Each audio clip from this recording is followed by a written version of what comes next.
examples. When you create a report, you have the capacity to share the report with the other member of the database. That's what I did.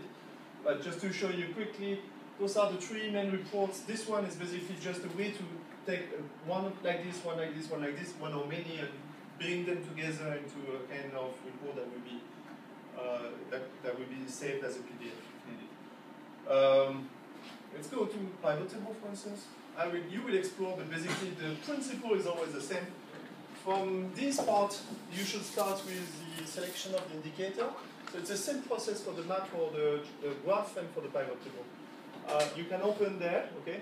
So, and you need to make sure that, because if you open this one, let's say, no, open this one. No, open. Okay. You see, if I click there, I will basically select all those values. Yeah. So if I add those values plus this, the report might not be very... so you have to make sure that if you add some stuff, it should come together. In terms of planning, the only figure you can sum from another to another one is the budget. So let's say now I can select budget here. So open. It's open. Yeah. I can select budget for the other one. Yeah, you can click from there or from there, right?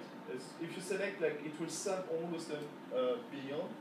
The point is there is nothing, so it's okay. But if there was like another value there, then that might create confusion. So now those are the indicators. I selected them.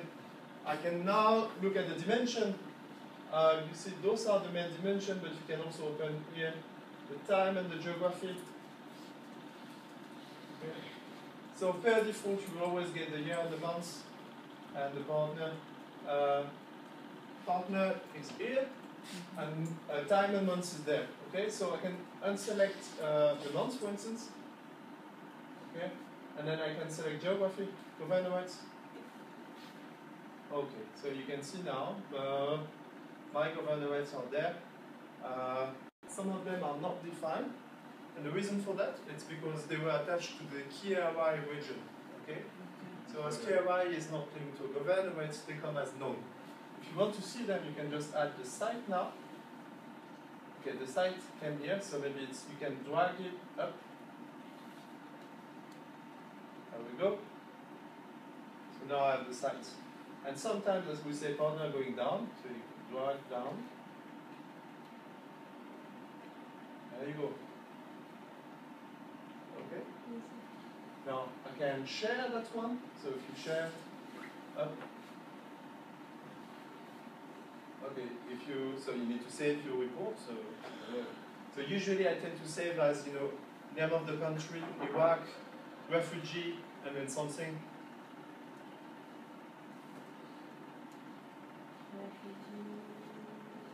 And then you can call it test because you can delete afterwards. Yeah. Okay.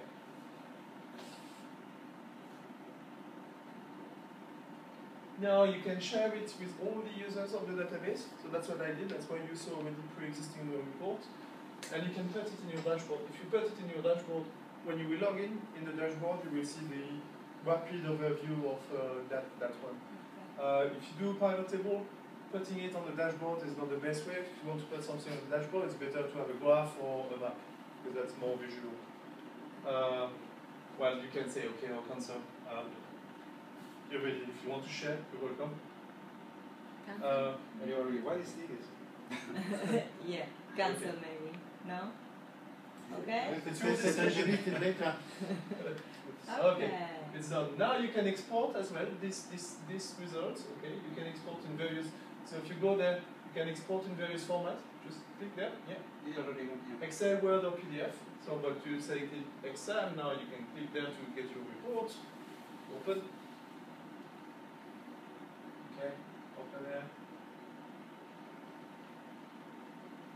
So even this should be a very good tool to simplify your reporting for the different agencies. Rather than writing 12 reports of 12 different agencies, number one, all the agencies will know what are you doing, because we have it here. But for example, you need to do the mid-year review report for HCR. You have 75% of the report already here. You only need to download, copy, paste in the template. I think you should look at this not as an additional reporting, but more as a way to structure your information and to facilitate the collaboration with other organizations. Yeah. So it's really like more a tool